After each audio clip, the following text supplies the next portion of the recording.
지난주에 이어서 46절부터 볼게요.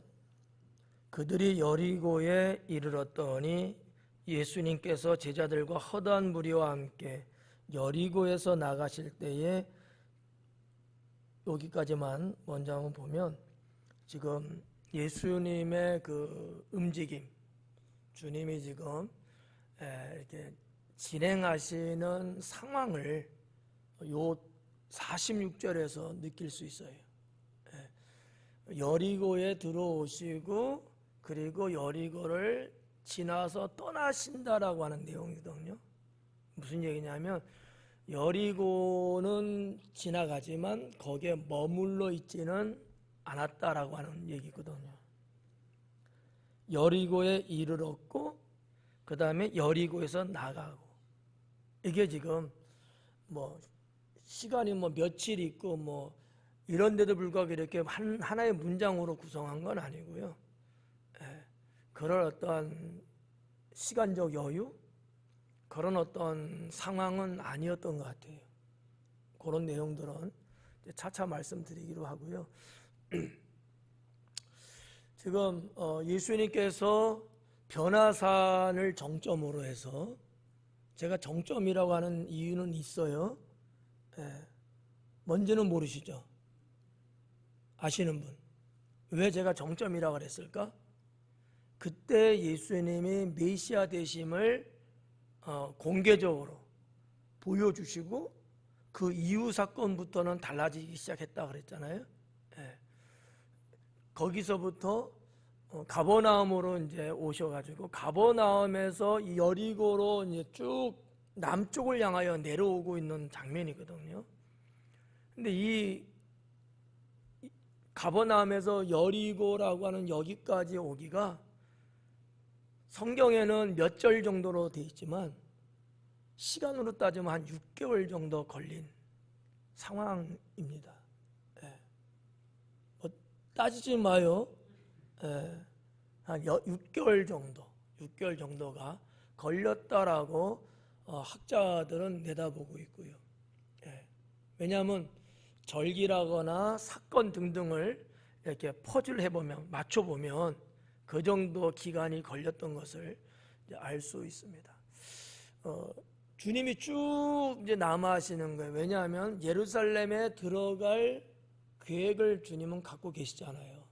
거기에서 고난 받으시고 십자가에 달려 돌아가시는 것까지 주님은 다 알고 있는 상황이기 때문에 이런 어떤 여정, 이런 어떠한 드러내 보이지 않은 계획, 이거를 예수님은 알고 계셔요. 그러니까 지금 예수님의 움직임이 계속 진행되는, 근데 여기까지 올 때까지는 이렇게 군데 들려서 사역도 하시고 했는데, 여리고에 들어와 갖고는 그러지 않고 바로 바이패스하는, 그냥 지나가 버리는 이러한 형태로 46절은 기록하고 있습니다.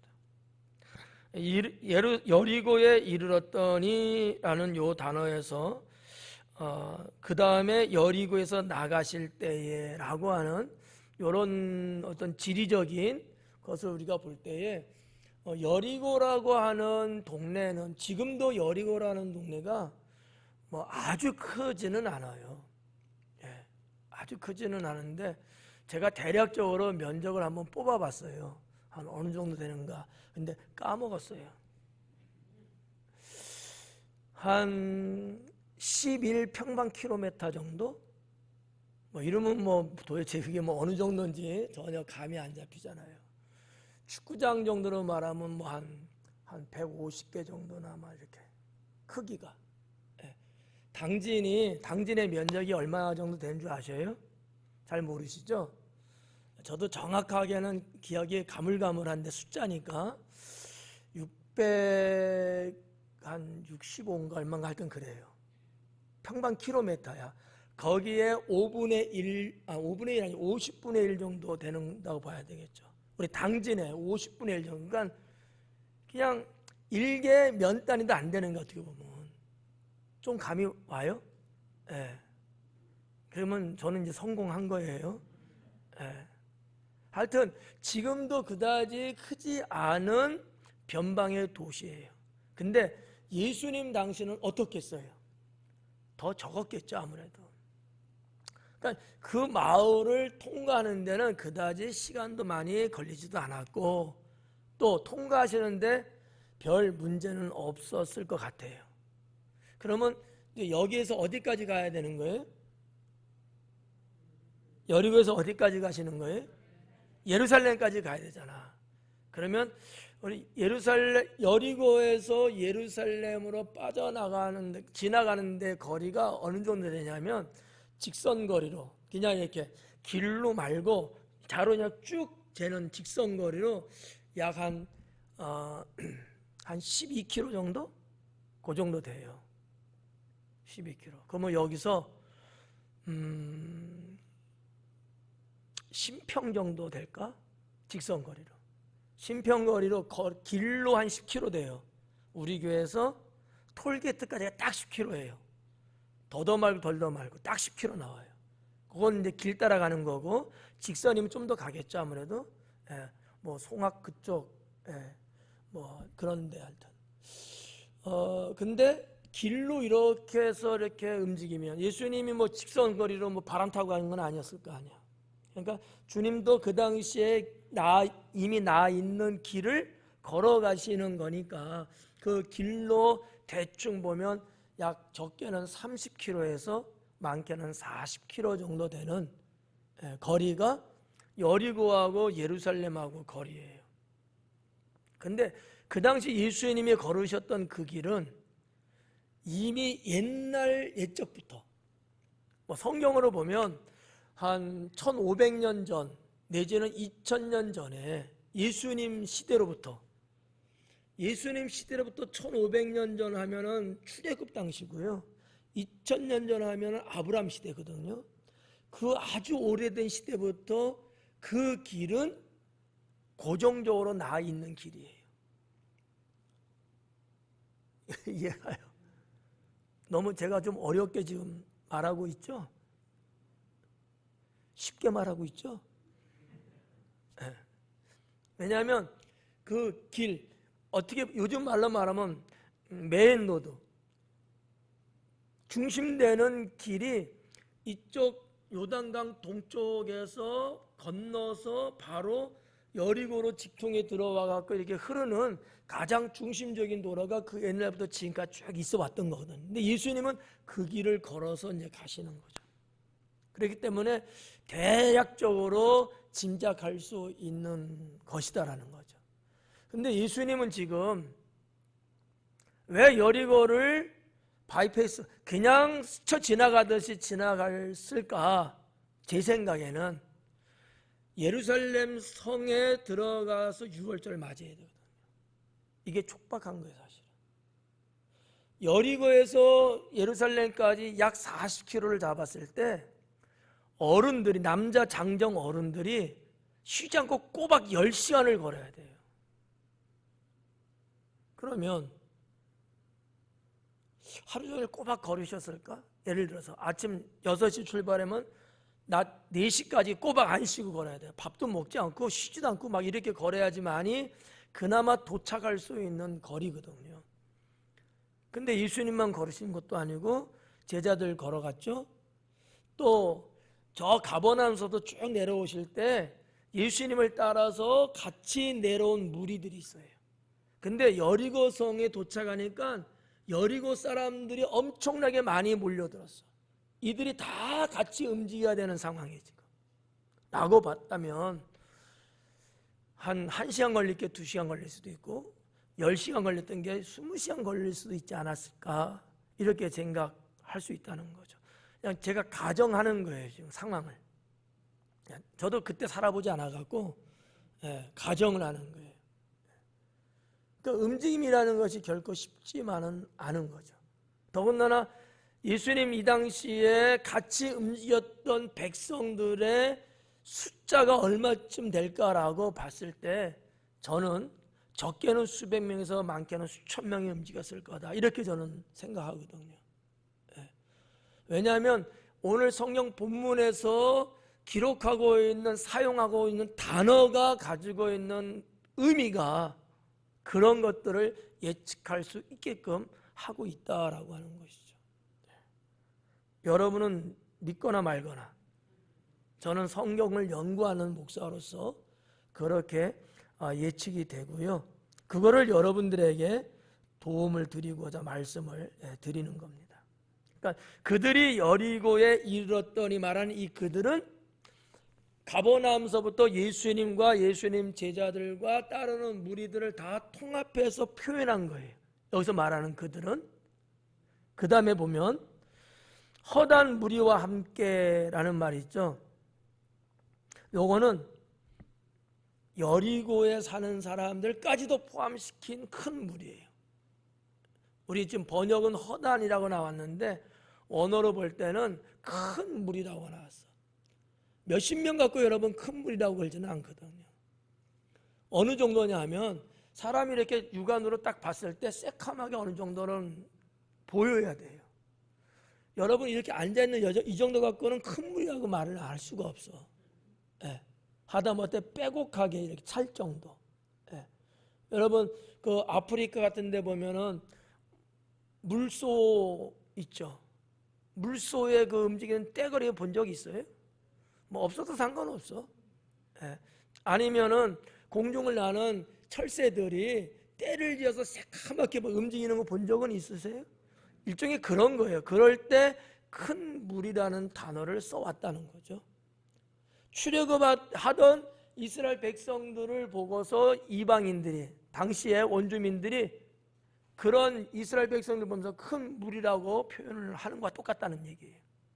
이런저런 것들을 우리가 본다면 여기에 움직이는 인원수는 적어도 수백 명 정도는 되지 않았겠느냐라고 하는 거죠. 이런 거를 46절에서 나름대로 그 당시의 분위기, 모습, 상황을 가름해 볼 수 있지 않을까라고 보고요. 여러분들은 사실 이런 것들이 그다지 마음에 와닿는다거나 큰 도움이 되지는 않을 수 있어요. 예.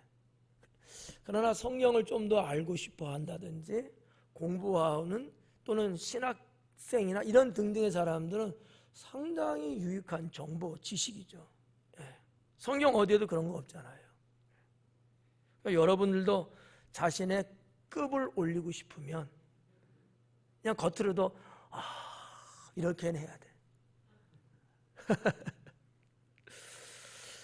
자, 더 볼게요. 그렇게 그 허다한 무리와 큰 무리와 함께 여리고에서 나가실 때에 이제 중요한 오늘 본문의 아주 중요한 사건을 이제 접하게 되는 거죠. 디메오의 아들인 맹인 거지 바디메오가 길가에 앉아 있었다라고 하는 거죠. 그러니까 이 무리가 이렇게 지나가는데 이 디메오는 아버지 이름이에요. 그의 아들이 바디메오인데 바디메오가 길가 한쪽에 쭈그리고든지 널브러졌든지 할 때 앉아 있었던 거야. 예. 괜히 폼 잡고 있는 정도는 못 됐을 거야. 왜냐하면 맹인에다가 그는 물질적으로 아주 가난한 거지였거든요. 근데 그런 신분으로 여러분 폼 잡고 있을 수 있겠어요? 자, 이렇게 이럴 수 있었겠어요? 그건 좀 이상하죠, 오히려. 예, 그냥 이렇게 쭈그리고 혹시나 누가 나를 발로 차지는 않을까 늘 경계심을 갖고 있을 정도로 당시 주민들로부터 찬밥 신세될 수밖에 없는 그러한 바디메오였다는 거죠. 이 상황도 여러분들이 조금 이해를 하고 그렇겠구나 머릿속에 좀 그린다면 오늘 말씀이 훨씬 더 신앙적으로 와닿을 수 있어요. 그 부분은 이제 설명해 드릴 거예요. 거지 바디메오가 길가에 앉아 있는데 47절에 나사렛 예수시란 말을 듣고 이래요. 나사렛 예수시란 말을 듣고 그런 거죠. 자, 바디메오는 앉아 있습니다. 잘 해야 돼요. 여러분들의 이제 상상력과 추리력, 상윤아, 이런 것들을 발동을 막 하셔야 돼. 예. 상상력과 추리력. 무슨 말인지 모르겠지만 아무튼 만화를 막 보고 드라마를 보시듯이 그렇게 생각해 보는 거예요. 여러분 드라마 보시면서 다음 장면이 뭐가 날지 대충 알잖아. 그러라는 거예요.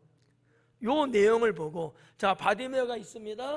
지금 예수님 지나가시고 뒤에 제자들 따라가고 허다한 무리들 따라갑니다. 항상 예수님은 지난주에 뭐라 그랬어요? 앞에 서신다 그랬잖아요. 자, 큰 무리가 지나가는가, 소떼가 지나가듯이. 근데 왁작지껄 떠드는 소리가 나는가, 막 여기서 뭐 나사렛 예수여, 뭐 저기서 나사렛, 막 이런 소리가 들리는 거예요. 여러분 귀에도 들리시죠? 예. 바디메어도 들었어. 그 소리가 들리는 순간 바디메어는 눈이 번쩍 뜬 거야. 진짜 눈 말고 영혼의 눈이 뜬 거야. 나사렛 예수여라는 말에 이 바디메어는 이 성경 내용을 놓고 볼 때에 예수님에 대한 입소문은 이미 들어서 알고 있었던 것 같아요. 네. 뭐 여기저기서 예수님의 사역하시는 놀라운 이적과 기적의 역사들을 들어서 알아. 많은 병자들을 고치고 심지어 죽은 자도 살리시고 바다 위를 걸으시는 그런 예수님의 초월적인 것에 대해서 이 바디메어는 들어서 알고 있다고 저는 생각해요. 그래서 아마도 바디메어의 마음 한구석에는 나도 저 나사렛 예수 선생님을 만나면은 나의 눈도 뜰 수 있겠지 라고 생각을 했을 거라고 보는 거죠. 근데 마치 분명하지는 않은 것 같아. 왜? 너무나 많은 사람이 움직이는 발자국 소리며 떠들어대는 소리며 주무시는 이런 소리며 엄청나게 들리는 거야. 그러니까 정교하게 들리지는 않을 수는 있지만 아무튼 바디메어의 마음은 그쪽에 완전히 꽂혔기 때문에 다른 사람은 못 들어도 바디메어 귀에는 아마 이 음파가, 소리가 잡혔을 거예요. 이게 여러분 이해 가셔야 돼. 신경 안 쓰고 상관없는 사람들은요 그냥 이렇게 지나갈 수 있지만 잔뜩 거기에 내가 관심 갖고 신경 쓸 때는 미세한 소리에도 들릴 수 있잖아요. 네.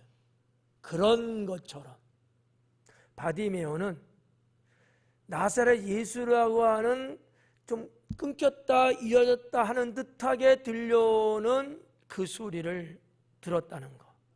지금 40절은 그걸 말하고 있는 게 나사렛 예수시란 말을 듣고, 사실 바디메어는 그런 예수님에 대한 소망을 그는 지니고 있었던 사람이었습니다. 우리도 아마 그럴 거예요. 그렇지 않아요?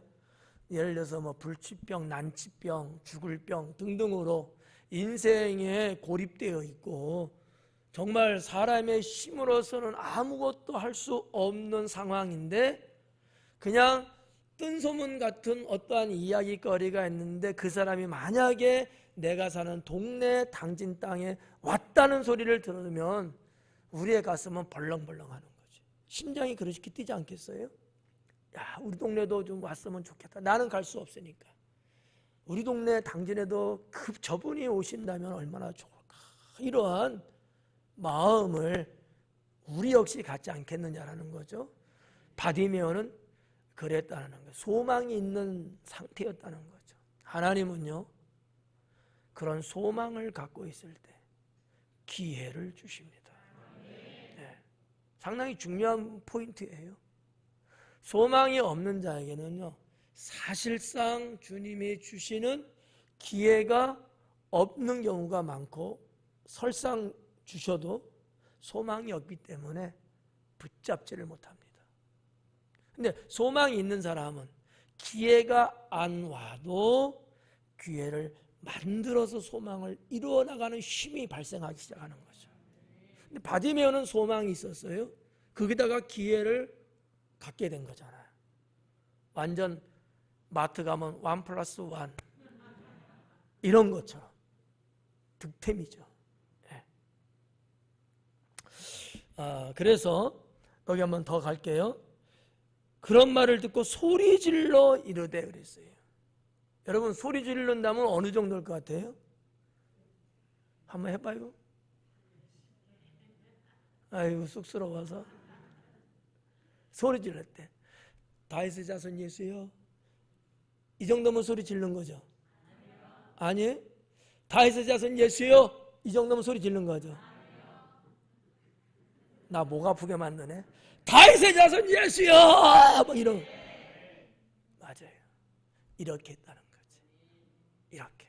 그러면 바디메오가 그렇게 할 정도인데 여러분은 어떠세요? 나를 이렇게 끌고 온 데는 재밌었죠? 여러분은 정말 여러분의 삶 속에서 주님을 향하여 부르짖을 때 그렇게 정말 하셔야 합니다. 우리 주님이 귀가 잘 안 들려서 난청이어서 그런 건 아니에요. 이건 간절함이죠. 사모함이에요. 네, 그러지 않겠어요? 그러니까 이 바디메오가 그렇게 소리를 질렀다는 거죠. 그러면 한번 봐봐요. 다윗의 자손 예수여 나를 불쌍히 여기소서 하거늘. 다윗의 자손 예수여 나를 불쌍히 여기달래. 자, 여기 중요한 거 말씀드릴게요. 다윗의 자손 예수여라고 번역됐어요. 원어에 보면 어떻게 되어 있냐면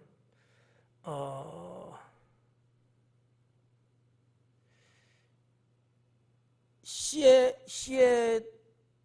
다위드 예수 이렇게 돼 있어요. 시에 다위드 예수. 무슨 얘기냐면 시에라는 얘기는 아들을 말하는 거야. 원래 시오스 명사거든요. 아들인데 시에 뒤에 역격이 붙었기 때문에 문법의 변화가 온 거예요. 그래서 시에라고 되는데 이건 뭐냐면 아들을 말하는 거야. 물론 하나의 단어를 갖고 이렇게 저렇게도 통용했던 시대였기 때문에 자손이라고 번역하는데도 그다지 큰 문학적으로는 문제 없어요. 그러나 성경적으로나 메시아적 구속사라고 하는 좀 어려워지는데 예수님의 구원사적으로 만약에 말을 한다면은 예언적이든 구속사든 이런 쪽으로 말하면 자손이라고 하는 단어로 번역하기보다는 아들이라고 번역하는 것이 훨씬 낫지 않을까. 저는 그렇게 생각하는 거예요. 여러분은 뭐 성경에 있는 대로 그냥 가셔도 되고 제가 옆구리 쿡 찔르듯이 아들이라고 번역하는 쪽으로 가셔도 상관은 없어. 근데 저는 아들이라고 번역하는 게 훨씬 더 낫다고 보는 거죠. 어려운 거예요. 진짜 이거는 일반 성도님들하고 서로 이렇게 토킹할 만한 내용은 아니에요. 신학 대학원 정도 다닌다든지 목회자들하고 토킹할 만한 내용들이거든요. 하여튼 제가 이제 말을 잘해야 돼. 조리 있게 잘 이렇게 해서 이제 해드려야 되는데 봐봐요. 다윗의 예수님이 나사렛 예수님이잖아요. 근데 지금 바디메오가 뭐라고 외쳤어요? 사람들은 나사렛 예수라고 말하는데 바디메오는 뭐라고? 다윗의 자손 예수래요. 서로 부르는 게 달라. 그렇죠? 나사렛 예수는 예수님이 나사렛에서 성장했고 거기서 쭉 있었기 때문에 예수님은 나사렛 사람이라고 다 알고 있는 일반적인 거야. 그러면 다윗의 자손 예수라고 하는 거는 일반 사람이 부르지 않는 명칭이에요. 여러분들이 성경을 수없이 많이들 읽잖아. 한번 저한테 반격을 한번 해봐요. 어디 그런 게 있었는가? 정말 성경에서 찾아보기 힘들 만큼 그렇게 부른 적이 없어. 다윗의 자손 예수라는 건데. 근데 더 기가 막힌 게 뭐냐면 다윗의 자손이 아니고 다윗의 아들 예수여라는 거예요. 다윗의 자손하면 뭐 10대 손, 20대 손도 다 자손이야. 그죠? 여러분들도 조상 끝으로 올라가면 여러분 20대 어른들 있잖아. 여러분이 뭐 여기 우리 장로님은 전주 이씨니까 뭐 이씨 조선의 몇 대 손이요? 예? 17대? 얼마 안 됐네. 그 정도. 지금 거의 한 500년 역사가 되잖아요. 근데 하여튼 그런 식으로. 그러면 장로님은 이씨 어느 문 중에 몇 대 손이야. 자손이지 그냥. 아들이라면 아들이에요? 조상이 누구요? 교주가 누가 교주가? 예? 누구? 순평 군? 아, 그 사람이 아들이에요? 그렇게 말 안 하죠. 자손이라고 말하지만 아들이란 말 안 하잖아. 그러면 성경상에서 아들이라고 말한다든지 이런 부분들은 뭐를 말하는 걸까? 유대인들은 달라요. 구약 성경적으로나 메시아적으로나 구속사적으로 볼 때에 아들이라고 말할 때는 메시아를 상징하고 있었다라는 거죠. 그러면 많은 사람들은 예수님을 나사렛 예수라고 알고만 불렀어요. 바디메오는 그게 아닌 거예요. 더 거슬러 올라가서, 자, 잘 들어요. 유대인들이라고 제가 못 박았습니다. 유대인들은 메시아가 다윗의 혈통에서 나온다고 다 믿고 있었거든요. 근데 다윗의 아들이래. 이건 메시아를 상징하고 있다는 거죠. 놀라운 건 아니에요? 여러분이 수요 예배 나오니까 이 강해를 들은 거야. 안 나온 사람은 나도 몰라. 네. 이게 어마어마하게 큰 사건인 건 사실이에요. 다만 누가 그런 부분들을 가르쳐주지 않아서 모르고 있는 거죠. 네. 그렇다고 보면 바디메오는 조상 혈통으로 올라가면 아마 그쪽 자손 아니면 그런 신앙을 갖지는 않았을까? 이렇게도 이제 예측해 볼 수 있는데 너무 또 많이 나가면 또 좀 그러니까 요 정도로. 아무튼 바디메오가 예수님을 향하여 똑같이 나사렛 예수여 이렇게 말하지 않고 다윗의 아들 예수여라고 말했다는 것은 기가 막힌 놀라운 일이었다라는 거죠. 이따가도 말씀드리겠습니다만 이러한 바디메오의 외치는 소리를 예수님이 길을 가시다가 귀에 딱 꽂힌 거야. 네. 나 지금 앞으로 좀 쓰러지고 있거든요. 네. 귀에 꽂힌 거야. 그렇잖아. 나사렛 예수라는 말은 수없이 많이 들었지만 나를 향하여 다윗의 아들 예수라고 부른 사람은 아무도 없어. 그거는 오직 메시아를 아는 자만이 부를 수 있는 거거든. 예수님이 바디메오가 너무 큰 소리로 귀가 찢어질 만큼 소리를 쳐서 가던 길을 멈춘 것보다는 그러한 고백의 소리를 들은 예수님께서 그것 때문에 멈춘 것은 아닐까라고 저는 생각합니다. 이게 결이 다른 거야. 아예 달라. 마치 인간적인 것과 영적인 것이 다를 만큼 다른 거예요. 나사렛 예수라는 건 아주 대단히 인간적인 일반적인 거예요. 다윗의 아들 예수여는 매우 영적이고 신앙적인 거라는 거죠. 여러분은 예수님을 향하여 뭐라고 부르셔요? 주님 이렇게.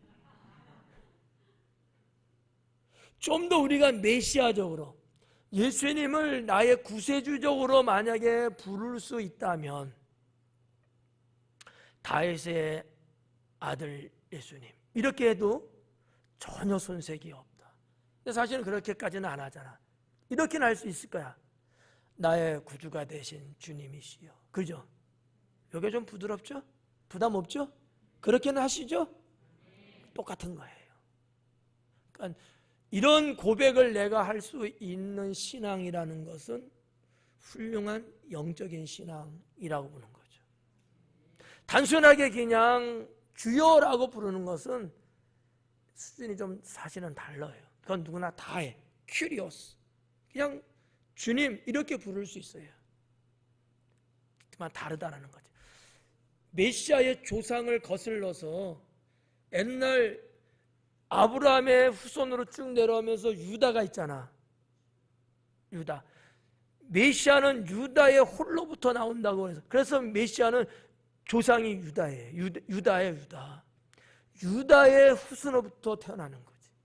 사실 야곱의 첫 아들은 누구야? 장자. 르우벤. 장자의 대를 이어서 나가는 게 맞잖아요. 그러나 하나님은 메시아의 대는 유다로부터 나온다는 사실을 이미 성경에서 예언해 놓고 있었다는 사실이죠. 그래서 유대인들은 너나 할 것 없이 메시아의 별, 유대의 별, 인류의 별은 다윗별인 거예요. 국기도 다윗별이잖아. 그냥 어떻게 국기를 그릴 게 이렇게 없어. 아이씨, 그냥 하늘에 별 그려볼까? 그래서 별을 그린 게 아니야. 그 별은 다윗의 별이야. 네. 더 나가면 시간 없으니까 뭐 이 정도로만 한번 볼게요. 네. 그래서 47절에서 이 바디메오가 다윗의 아들 예수여. 그 다음에 뭐라 그래? 나를 불쌍히 여기소서라는 거죠. 사실상 바디메오는 불쌍한 사람이에요. 그런데 유대인들의 모습을 여기서 읽을 수 있다는 거지. 유대인들의 정서나 유대인들의 언어적 표현. 그분들은요, 자기를 가르칠 때에 나 잘난 놈 이렇게 말 안 하거든. 항상 자기를 불쌍하다는 표현들을 해요. 왜냐하면 유대인들은 하나님을 태고로부터 믿고 그 믿음의 순이 쭉 내려오면서 그들이 갖고 있는 이 신앙이 이 밑바닥에 깔려있는 게 뭐냐면 나는 불쌍한 사람이라는 거지. 여러분들이 시편은 다른 성경보다 많이 읽으시잖아요. 근데 다윗의 기록된 글을 보면 그분은 나는 가난한 자고 나는 불쌍한 자 이런 표현들을 여러 군데서 하잖아. 그게 유대인들의 모습인 거예요. 네. 근데 한국 사람들은 나는 가난하다면 무슨 생각? 이게 없어서 정말 가난한 것만 생각하잖아. 그 얘기가 아닌 거예요. 병들었어도 나는 가난하다고 말하고 사람들로부터 업신당하고 때로는 환난과 핍박 속에 곤고함을 처할 때도 나는 가난하오니 이렇게 표현을 하거든요. 물론 돈 없었을 때도 가난하다고 하는 건 맞고 다 무슨 얘기예요? 나를 좀 불쌍히 여겨달라는 거야. 우리 하나님은 어떤 하나님? 자비로우시고 은혜로우시고 사랑이 풍성하신 하나님. 그 하나님을 늘 상대하며 살아가는 것이 유대인이기 때문에 그들은 이 뼛속 깊이까지 자기를 고백하고 표현할 때 나를 불쌍하다고 나를 완전히 낮췄다는 거죠. 이런 게 이제 우리 한민족하고는 달라요. 한국 사람들은 나를 불쌍히 여겨달라는 말을 한 거를 내가 본 적이 없고 들은 적이 없어. 여러분들은 어때요? 사람들하고 뭔가 이렇게 교감하고 심지어는 뭐 부탁하고 뭐 이럴 때 나를 불쌍히 여기시고 막 이런 적 있으세요? 돈 한 1,000만 원 빌릴 때 제발 나를 불쌍히 여기시고 가엾게 여기시고 좀 빌려주시면 안 될까? 그래? 아니면은 내가 없어서 그러는데 이렇게 좀 빌려주면 안 될까? 그럴까? 대부분 후자일 거야. 한국 사람들은요, 나를 불쌍하다고 표현을 거의 안 합니다. 왜? 자존심만 엄청나게 강해. 네. 자존심만. 뭐 그래서 그런지는 몰라도 그냥 제가 살아오면서 겪어본 경험에 의하면 그런 표현들을 잘 안 하더라라는 거지. 네. 근데 유대인들은 참 잘해요. 그래서 아마 바디메오도 뭐 그런 거 저런 거 다 이렇게 종합해서 볼 때 나를 불쌍히 여기달라고 했던 것이 아니었을까. 그러면 예수님은 사랑이 무한하신 분이라는 건 알고 있잖아. 원래 그러지 않아도 나를 불쌍히 여겨달라고 하지만 예수님이 그런 분이니까 더 내가 그렇게 간곡함을 드릴 때 더 주님으로부터의 은총을 입을 수 있다고 하는 이런 부분도 발생할 수 있다고 하는 거죠. 그러면 이제 우리의 신앙 속에서 우리는 정말 어떻게 살아야 될까? 저는 이렇게 생각해요. 우리 성도님들이 주님을 상대하고 주님과 대화하고 기도할 때에 여러분 어때요? 정말 아쉽고 정말 속상하고 너무 슬프고 괴롭고 고통스럽고 막 등등등등등 그래서 기도할 때들이 있으시잖아. 그럴 때 앞으로는 주님 앞에 주님 불쌍한 저를 긍휼히 여겨달라고 이런 기도를 하는 것도 결코 나쁘지 않습니다. 저는 상대적으로 전 좋다고 봐요. 네. 저는 가끔씩 그런 고백을 하거든요. 네. 근데 훨씬 좋은 것 같아. 나를 향하신 주님의 손길, 나의 간구함을 들어 응답해 주시는 하나님의 은총, 막 이런 것들이 훨씬 더 와닿는다는 거죠. 저는 할 때는 그런데 뭐 여러분이 또 그렇게 한다고 해서 손해볼 건 없잖아요. 주님 앞에 자존심 세울 이유는 없잖아. 그렇게 한번 해보시라는 거지. 바디메오가 그렇듯이 나도 한번 이렇게 신앙의 패턴을 한번 바꿔보자. 저는 좋다고 봐요. 네. 그리고 자 여기 48절에 많은 사람이 꾸짖어 잠잠하라 하되 그래요. 많은 사람이 꾸짖어 잠잠하라 그런 거야. 시끄러운 거야. 많은 사람이 한두 명이 한 건 아닌 것 같아요. 여기저기서 그냥 하는 얘기야. 꾸짖어 그래. 꾸짖어 잠잠하라는 꾸짖어. 꾸짖는 건 어떨까? 야 임마! 놀랬어요? 이랬던 거야. 뭐 육두문자까지는 모르겠고 내가 하긴 또 그렇고 좀 건전하게 제가 표현한 거야. 야 임마는. 그런 식으로 많은 사람이 여기서 저기서 막 바디메오가 그렇게 한번 소리 질렀더니만 막 공격해 들어오는 거야. 우리 한국식으로 야 임마 이놈이 그냥 시끄러 막 이런 거 아니겠어요? 그런 식. 여기서 잠잠하라라는 요 번역이 바로 그런 거예요.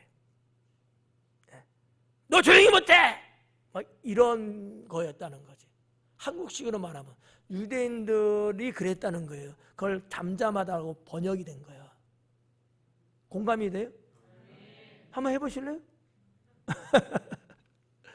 그러니 바디메오가 얼마나 주눅이 들겠어요. 그러지 않을까? 아니 한 명이 등치가 좀 있어서 말하면 뭐 이럴 텐데 많은 사람이 다들 그러는 거야. 조용히 해. 여기서 조용히 저기서 조용히 해. 막 이러는 거야. 산지 어떡할 거야 이거. 그냥 세상 말로 미쳐버리는 거지. 이러다가 내가 맞아 죽는 거 아니야? 발에 밟혀 죽는 거 아니야? 막 이런 생각이 오만 가지가 다 들 수 있잖아요. 상황이 그렇게 지금 변해가고 있다고 하는 사실이죠. 상황이. 긴 말 안 해요. 시간이 없어가지고 오전 예배 때 워낙 늦게 끝나가지고 정신 좀 차리려고 제가 지금 그래요. 그래서 꾸짖어 잠잠하라 이렇게 했다는 거죠. 근데 여기서 이제 요 하나는 짚고 갈게요. 이게 꾸짖는다라고 이렇게 기록했는데 이것이 그 헬라어 문법으로 보면은 미완료형으로 돼 있어요. 무슨 얘기냐 하면 그냥 한번 야 조용히 해! 어서 떠들고 그래. 그거 끝난 게 아니고 계속해서 지금도 아까부터 계속해서 지금 하고 있다는 얘기야. 미완료형이란 그런 얘기예요. 이해 가시죠? 네. 제가 여러분한테 계속 말한다고 쳐봐. 여러분 스트레스 안 받겠어요? 네. 나 혼자 해도 여러분 다 스트레스 받는데 여러분이 다 저한테 한다고 봐. 나 죽어야지 뭐 그냥. 얼마나 여러분 스트레스 받고 위기를 느끼겠냐고. 한두 번도 아니고 그냥 계속 쏴대는 거야 막 그냥. 그게 미완령 속에 담겨져 있는 내용이다라고 보시면 조금 도움이 되지 않을까. 그가 더욱 크게 소리 질러. 아니 지금 많은 사람이 지금 조용히 해 이놈의 새끼 그냥 막 이렇게 하는데 바디메오는 거기에 굴하지 않고 더 큰 소리로 다윗 막 이러는 거야. 한번 해보실래요? 나 목이 아파서. 준비, 발사 준비. 문구는 알려드릴게. 다윗의 아들 예수여, 요거야. 자손을 하면 밖에 나가 그냥. 다윗의 아들 예수여. 시작. 그렇지. 그런 식으로. 아까 것보다 더 크게 소리 지르는 거야. 이게 미쳐버리는 거지. 누가? 하지 말라고 했던 사람들. 저것이 하지 말는데 더 크게 소리 지르고 있는 거니까 나를 뭘로 보고 이것이 막 이럴 수 있잖아요. 바디메오는 목숨 걸고 외친 소리가 아니었을까. 그렇잖아요. 지금 내가 소망하고 나도 한 번쯤 만나면은 내 눈을 낳을 수도 있겠다라고 했던 그 예수님이 지금 지나간다는 게 귀에 들렸는데 이걸 놓쳐? 그럴 리 없지. 그런 바보 같은 사람이 어디 있겠어요. 그러니까 바디메오는 놓칠 수가 없었던 것 같아. 그러니까 목숨 걸고 외친 거예요. 목숨 걸고. 그런 식으로 똑같은 외침을 바디메오는 했다라는 거죠. 이때의 49절에 보니까 예수님께서 머물러 서서 뭐라고 말씀해요? 그를 부르라. 이렇게 맨 앞장서서 가시던 예수님께서 발걸음을 멈추시고 자기 뒤에 따르는 제자들을 향하여 저자를 부르라 라는 거예요. 자, 여기서 한번 상황을 한번 재현해 보자고. 목사가 되려면 연기파가 돼야 돼. 아까 말씀드린 거 기억하셔야 돼요. 자, 예수님 앞에 서셨습니다. 12제자 따라갑니다. 그 뒤에 허다한 무리들, 많은 사람들이 쫓아가고 있어요. 적게는 수백에서 수천이 될 수도 있습니다. 그러면 봐봐요. 잘 정신 차리고 들어야 돼. 바디메오가 앉아있는데 지금 소리, 이런저런 소리 막 들리고 나사렛 예수가 어쩌고 그러는 소리가 들려서 외쳤는데 지나가는 사람들이 바디메오한테 조용히 하라고 했어요? 아니면 제자들이 했어요? 예수님이 했어요? 지나가는 많은 사람이 그랬죠. 그럼 우리가 생각해 보자고. 예수님 저기 가시고 내가 제자를 가. 그러면 많은 사람이 쫓아오고 있어. 이 숫자가 많은데 과연 몇 메타 정도나 멀리 가셨을까? 예수님은. 한번 생각해 봐요. 생각돼요? 한번 머리 한번 이렇게 굴려봐요. 주님 저기 가셔요. 제자들 12명이니까 먼지 피우면서 같이 갔고 허다한 무리들이 쫓아가는데 물론 무리들 중에서 제일 앞에 있는 사람이 말할 수도 있고 중간에 있는 사람이 말할 수도 있고 끝에 있는 사람이 말할 수도 있지만 보편적으로 왁작지껄 시끄러운 소리가 내 귀에 들려올 때 정도라면 어느 정도 군중들은 이미 많이 바디메오 앞을 지나가고 있다고 본다면 적어도 예수님과 바디메오하고의 거리는 적어도 몇십 미터 정도는 떨어지지 않았겠느냐라고 추정해 볼 수 있다는 거죠.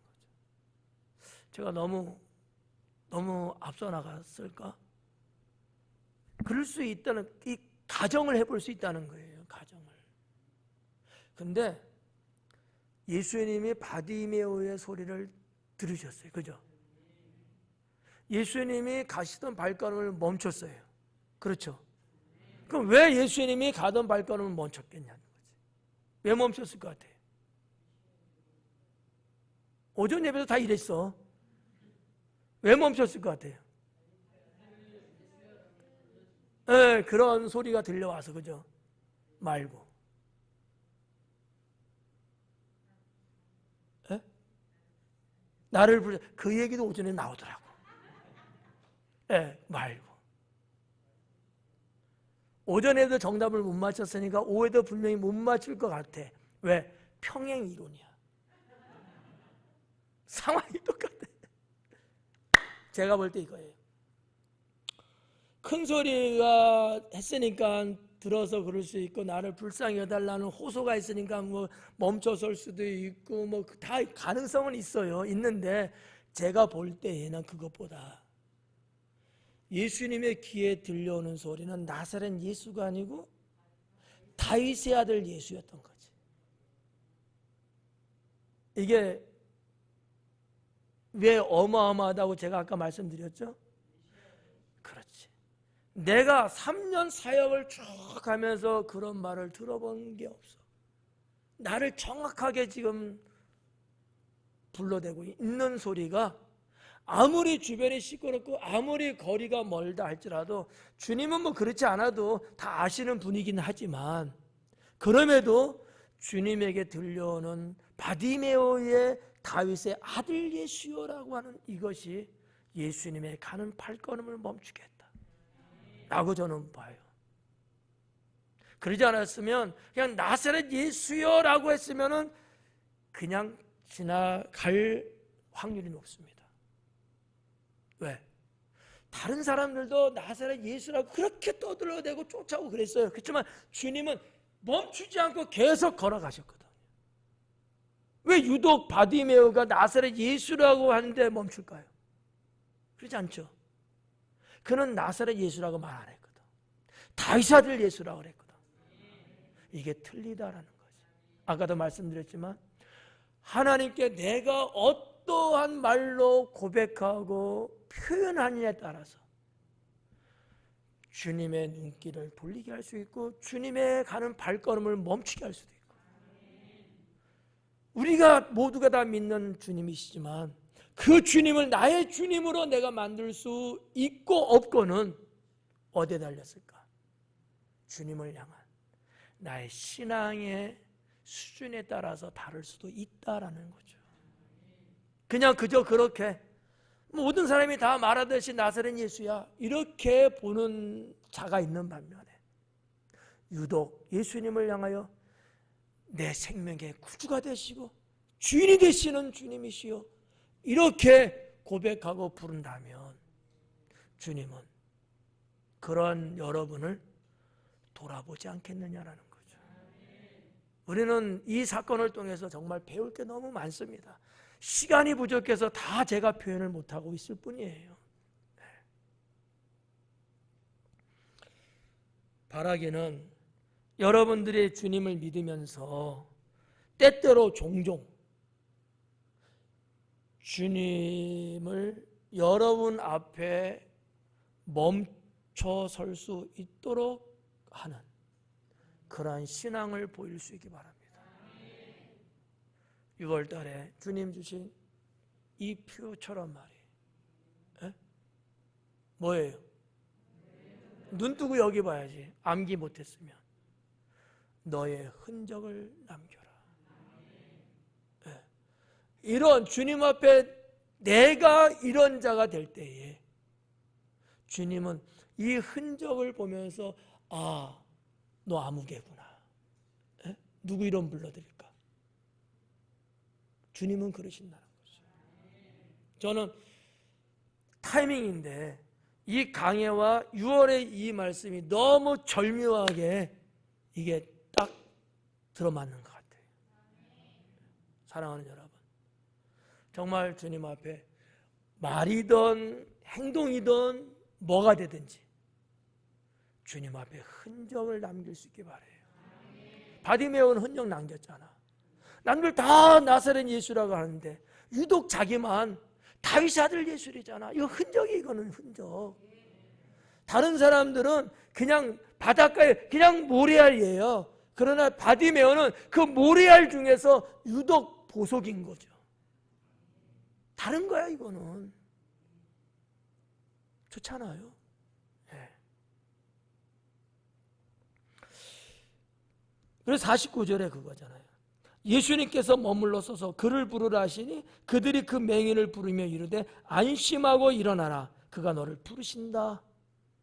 네. 안심하고 일어나라 그래요.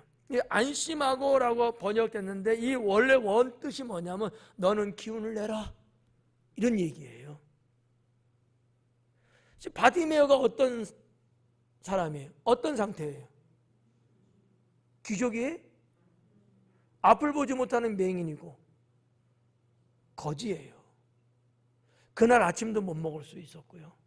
저녁부터 못 먹었는지도 몰라요. 겨우겨우 목숨줄만 유지하고 있는 상태일 수도 있잖아요. 왜 제가 이 말씀 드리냐면 사람들이 지금 거지 맹인 바디메오의 모습을 봤을까 안 봤을까요? 봤겠죠. 여러분처럼 그렇게 멋있었을까요? 여러분처럼 기백이 충천하고 그랬을까요? 아닐 거야. 시추구리하게 내가 한번 해볼까? 이렇게 하고 있었을까요? 겨우. 그러지 않았을까요? 아무 희망도 낙도 없이 살아가는 한 남자. 거지니까 누가 여러분 먹을 것을 갖다 주는 것도 아닐 거고 몸소 자기가 먹을 것 찾아 나서야 되는데 앞을 보지 못하니까 어떻게 여러분 양식을 구할 수나 있었겠어요. 이것저것 다 사실은 거의 불가능한 상태. 그렇다고 보면은 이 바디메오의 모습은 초췌하고 정말 뼈만 앙상하게 남아있는 정도일 수도 있지 않을까, 저는 그렇게 생각 들더라고요. 뭘 봐서? 많은 사람들이 다 봐서 아는 거야. 지금 지나가면서 봤어요. 떠들어대니까 저놈이 시끄럽게 봤어요. 봤는데 이건 산송장 같을 수도 있었던 거지. 그러니까 뭐란 말이에요? 그러니까 뭐라고 말했을까? 너 기운 내라. 이 말이 맞는 얘기야. 여러분한테 제가 기운 내세요 이렇게 말하면 이상하지. 여러분 워낙 기운이 넘치잖아 지금. 이게 뭔가 안 맞잖아요 지금 앞뒤가. 예수님도 그런 말씀했잖아요. 배고픈 자에 먹을 것을 주면서 먹으라 알고 추워하는 자에게 옷을 주면서 따뜻하라고, 이게 맞는 거지. 안 그래요? 그러니까 이 번역 자체가 물론 잘한 거지만 좀 더 원어적으로 번역을 한다면 너는 기운을 내라는 이 말 한마디를 갖고도 바디메오의 상태가 어땠는가를 충분히 우리가 느낄 수 있지 않겠느냐라는 거지. 아, 나 열받네, 덥네. 조명이 들어오고 막, 그러니까 공감이 좀 어떻게 좀 되세요? 괜히 내가 막 우기는 것 같다. 억지로 막 공감하라고 그런 건 아니에요. 여러분들이 좀 그냥 한 편의 드라마를 보고 영화를 본다고 생각하고 강의해주는 말씀을 여러분 나름대로 상상의 나를 좀 펴가면서 여러분의 연출 작가로서 한번 생각을 해보시면 충분히 나올 수 있는 가정들이거든 다. 그러니까 제가 지금 너는 기운을 내라 이 말을 했다는 말이 이게 지어낸 말이 아니라는 거야. 성경 원문에 있는 얘기예요. 훨씬 더 느낄 수 있지 않는 거죠. 안심하고 일어나라. 그가 너를 부르신다 하며 너는 기운을 차리고 일어나라. 기운 없이 누워있는 거, 쓰러져 있는 모습인 거야. 다 죽어가는 듯이 말이죠. 그러니까 기운 내고 일어나서 빨리 와 그러는 거지. 이렇게 우리가 성경을 보는 것이 훨씬 더 이게 느낌이 와닿는 거지. 50절에 맹인이, 바디메오죠, 맹인이 겉옷을 내버리고 뛰어 일어나 그래요. 야, 이 뛰어 일어나는 것도 결코 쉽지만은 않았을 것 같아요. 왜냐하면 사람들이 기운 차려 라고 말을 해줄 정도라면 벌떡 일어나서 간다는 게 사실 쉽지만 않았을 거다. 그러나 바디메오는 왜 그럴 수밖에 없었을까? 자기가 꿈에도 그리고, 그죠? 내 인생을 완전히 바꿀 수 있는 이 기회가 온 거잖아. 놓칠 수 없는데 그 예수님, 다윗의 아들 예수님이 나를 부른다고 하는데 미적미적 하겠느냐라는 거지. 여러분 같으면 어떨 것 같아요? 주님 잠깐 기다려주세요. 그럴 것 같아요? 저 내일 가면 안 될까? 이럴 것 같아요? 진짜 한국말로 표현하면 버선발로, 아니 맨발로 뛰어갔겠지. 그런 거죠. 일종의 그런 거. 겉옷을 내버리고 뛰어 일어나 예수님께 나오거늘. 자, 여기서 겉옷을 내버렸다. 바디메오가. 제가 볼 때 바디메오는 큰 실수를 한 거예요. 겉옷을 버린다는 얘기는요, 곧 목숨을 포기한 거거든. 유대인들은. 겉옷이라는 게 그만큼 중요한 거예요. 여러분 겉옷은 중요하지 않잖아, 그렇지? 저도 여기 겉옷을 지금 사실 제가 연출적으로 요때 벗으려고 했거든. 너무나 더워가지고 기다릴 수가 없었어. 미리 벗었어. 유대인들의 겉옷, 중동 사람들의 겉옷은 말이죠, 몇 가지 이유에서 아주 중요합니다. 하나는요, 겉옷은요, 입을 대용으로 쓰는 것이었어요. 해가 지고 그러면요, 그렇게 뜨거웠던 뭐 일종의 한 섭씨 막 40도, 50도를 오르내리는 상황이 갑자기 기온이 떨어지면서 추워집니다. 거기서 그냥 하다간 죽을 수 있어요. 얼어 죽듯이 말이죠. 예? 못 믿겠으면 가봐. 그 정도로 그 중동 사람이든지 유대인들은요, 겉옷이라는 게 상당히 중요합니다. 늘 그래서 늘 갖고 있는 거야. 그냥 폼 잡으려고 그런 게 아니에요. 예. 매 어디 거야? 그게 아니야. 또 하나는, 이거는 낮에는 태양의 열기를 차단할 수 있는 거야. 거기는 습도가 거의 없어요. 습도가 건조해. 그래서 태양열은 뜨겁지만 그것만 가리면요, 시원합니다. 이게 이 옷이 자기 몸을 보호해주는 그런 역할도 있고요. 예. 그래서 이 겉옷의 마지막 하나만 더 할게요. 저는 그 사막 지역, 중동이라고 하는 특수성적인 기후 조건이 있지 않습니까? 거기는 모래바람이 엄청나게 불어댑니다. 모래바람. 모래바람이 불면요,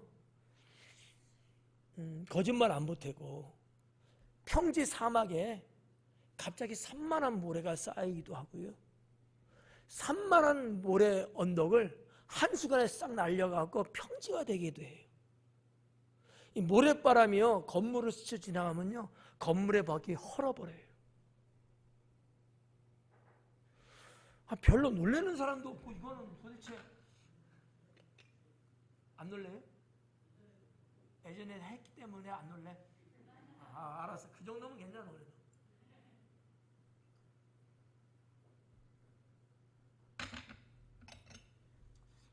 그래도 우리 사이 좋은 사이니까 한 번쯤 놀래주면 안 돼?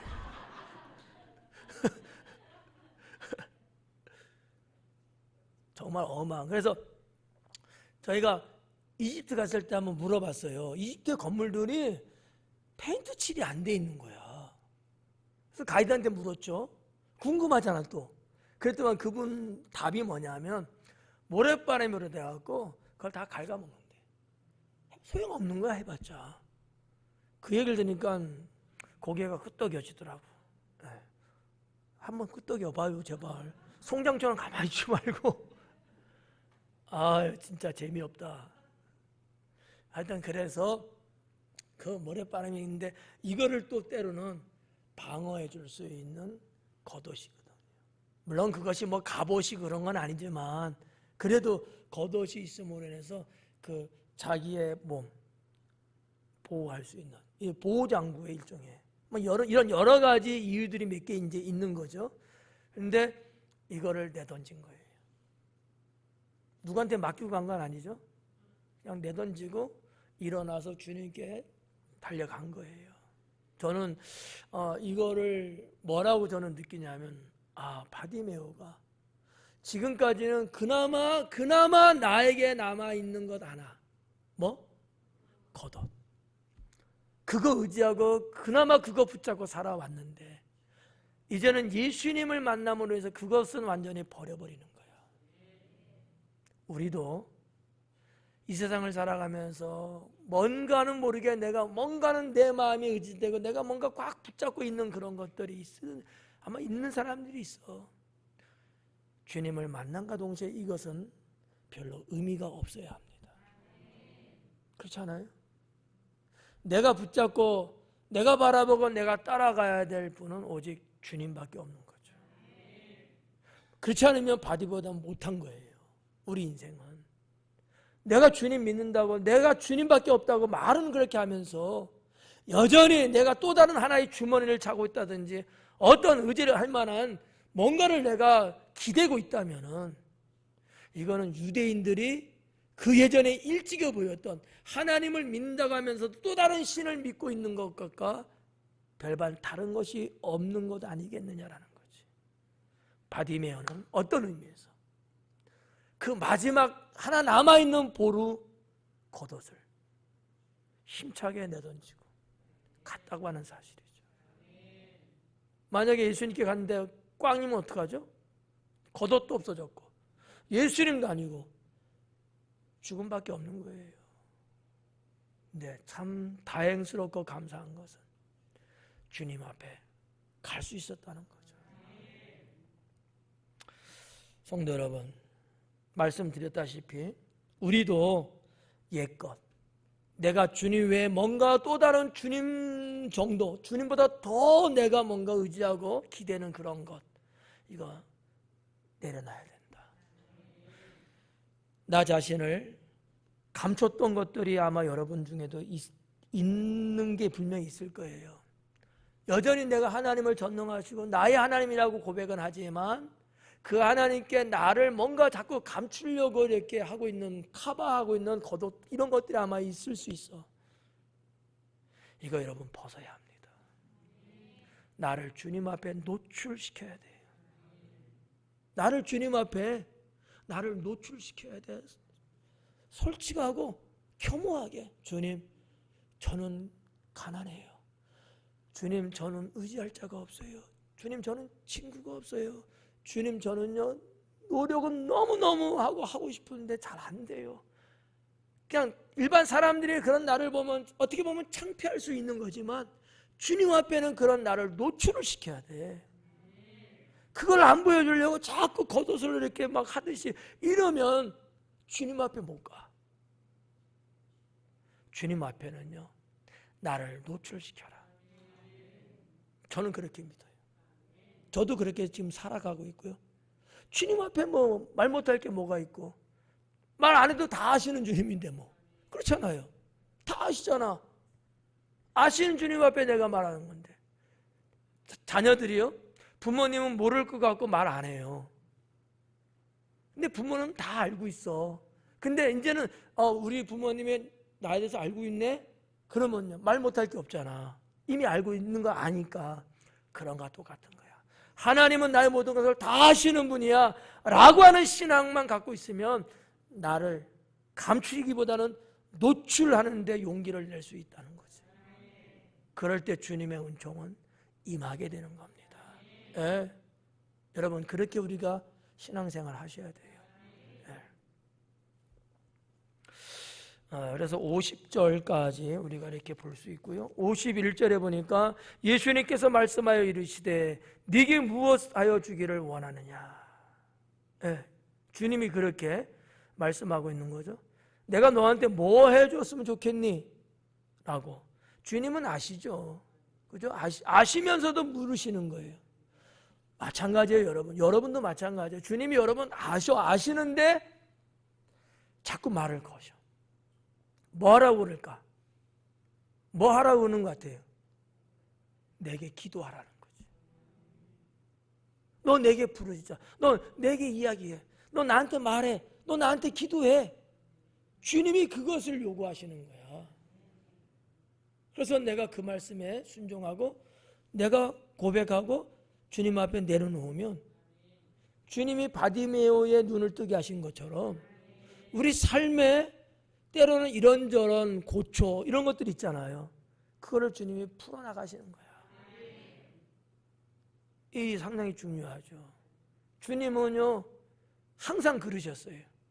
사실상 자 봐봐, 사실상 바디메오의 눈이 떠진 게 주님의 능력으로 치료하신 건 맞잖아. 그런데 그 원인을 예수님은 뭐라 그래요? 너의 믿음이라고 말하는 거지. 모든 사건이 다 그랬어요. 성경에 보면 다 네 믿음이 너를 구원했다고 하는 거죠. 내 능력으로 너를 고쳐서 이렇게 말한 적이 한 번도 없어요. 네 믿음으로 네가 나에게 간구하니까 이렇게 말씀하고 있거든. 여기 본문도 마찬가지거든요. 성도 여러분, 내가 너한테 뭐 해주기 원하느냐고 했을 때 주님 앞에 다 털어놓는 거야. 기도, 그게 기도인 거예요. 그게 간구함이죠. 맹인이 뭐라 그래요? 선생님이요 보기를 원하나이다. 바디메오가 갖고 있는 문제의 핵심이 뭐예요? 문제가 뭐야? 바디메오 문제가 뭐야? 장님이라는 거, 맹인이라는 거 보지 못한다는 거잖아요. 그러니까 바디메오가 예수님께 답을 올려드린 것은 그가 갖고 있는 근본적인 문제인 거지. 저 거지예요. 아침도 못 먹었거든요. 먹을 것 좀 주세요. 이게 아니었다는 거지. 저 보기 원합니다. 볼 수만 있다면 나가서 일하면 얼마든지 내가 먹을 수도 있고 내가 사람 구실하고 내가 뭐든지 다 할 수 있다고 하는 거잖아. 이게 무슨 얘기야? 근본적인 게 뭐냐라는 거지. 보는 거예요. 성도 여러분, 저는 여러분들이 주님 앞에 기도할 때 근본적인 걸 놓고 기도하라고 권면하고 싶어요. 제가 우리 성도님들 구역 보고서 기도 제목 이렇게 쓰는 걸 늘 보잖아. 매주 보잖아. 늘 식상된 기도 제목이 너무 많아. 정말 내 폐부 속에 있는 정말 나의 문제 이런 것들을 보고서 올리고, 그럼 우리 목사님이 보고 이 문제를 놓고 나를 위해서 기도해 주겠거니 이렇게 믿어야 되는데 그러지 않는 것 같아. 그냥 기도 제목 써야 되니까 그냥 뭐 건강 주세요, 뭐 가정의 평안 주세요, 그냥 너무 이렇게 허울적인 기도 제목이 좀 많은 것 같아. 나는 그 제목 볼 때마다 너무 섭섭하고 마음 아프더라고. 야, 목사를 못 믿나 보구나. 우리 목사님은 기도 안 해줄 거야. 아마 이렇게 생각하고 있는 것은 혹시 아닐까? 좀 섭섭하게 돼. 죄송해요, 이렇게 말씀드려서. 근데 사실이야. 정말 내가 기도해 주고 목사의 기도를 받으면서 문제가 해결되고 마치 양파 껍데기 까지듯이 인생이 이렇게 된다는 것을 믿는다면 속속들이 근본적인 것을 나한테 이야기할 텐데, 그러지 않는 모습을 볼 때마다 정말 마음 아프더라 라는 거죠. 바디메오는 자기 근본적인 문제를 주님께 아뢰고, 예수님은 그런 바디메오의 음성을 들으시면서 가라, 네 믿음이 너를 구원하였느니라 이렇게 말씀하고 있다는 거죠. 성도 여러분,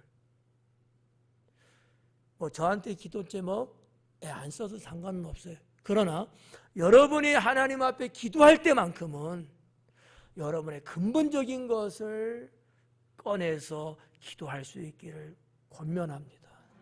예. 그리고 52절에 보니까 예수님께서 이르시되 가라, 내 믿음이 너를 구원하였느니라. 어디로 가래요?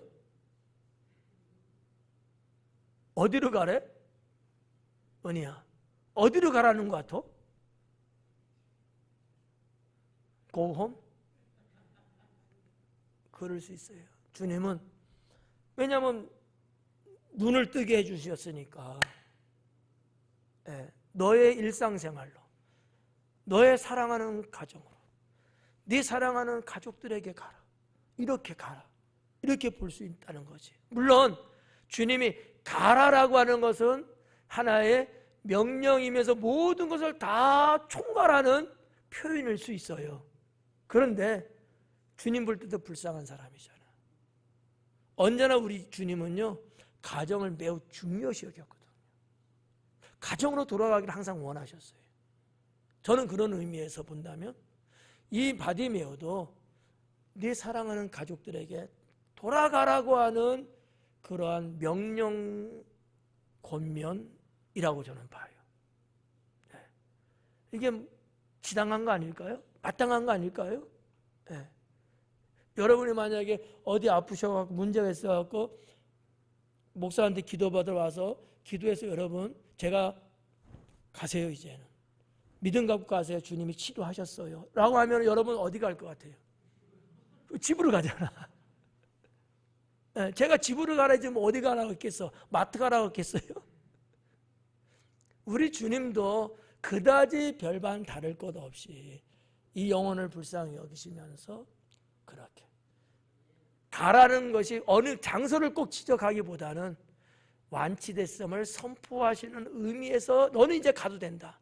지금까지는요 갈 수가 없었던 상황인데 이제는 가도 된다라고 하는 선언적인 선포거든요. 근데 기가 막힌 게 있어요. 이 바디메오는 주님이 가라고 하는데 가지를 않고 있다는 거지. 그럼 바디메오는 지금 뭐 하고 있는 거예요? 예수님 예루살렘 들어가시는데 따라서 가고 있다는 거지. 여러분은 빨리 짐 싸고 집에 가야 되잖아. 그러니까 바디메오의 신앙이나 마음이나 여러 가지를 등등 볼 때에 생각해 볼 만한 것들이 대단히 많지 않은가라는 거지. 아니 이제 웬만한 사람 같으면요 다 집에 가잖아. 10명의 문둥병자도 고침받고 다 간 거 아니야 자기 집으로. 한 명이 주님 앞에 와서 이방인이 사마리아인 와서 주님 앞에 살인했지만 그렇다고 주님을 따르진 않고 그도 갔단 말이지. 다 갔어요. 실로암 연못가에 그도 가고 베데스다도 다 가고 다 갔다고. 당연히 바디메오도 당연히 가는 게 맞아요. 간다고 누가 뭐라 그러냐고. 근데 이자는 그러지 않고 예루살렘을 향하여 가시는 예수님의 그 발걸음을 뒤쫓아 갔다. 뿐만 아니라 저는 여기서 더해서 주님의 제자의 삶을 살아갔다라고 저는 보는 거죠. 이렇게 한번 생각해 봐요. 주님께 내가 받은 은혜가 큽니다. 그 은혜 받고 그냥 평범하게 사는 이가 되지 말고 그 은혜 받은 것을 기억하면서 정말 주님 뜻대로 주님의 제자답게 내가 신앙의 영적인 삶을 끝까지 살아가는 그러한 성도가 되어야 된다고 믿습니다. 그래서 오늘 52절 10장 마지막까지 강해했습니다. 기도하겠습니다.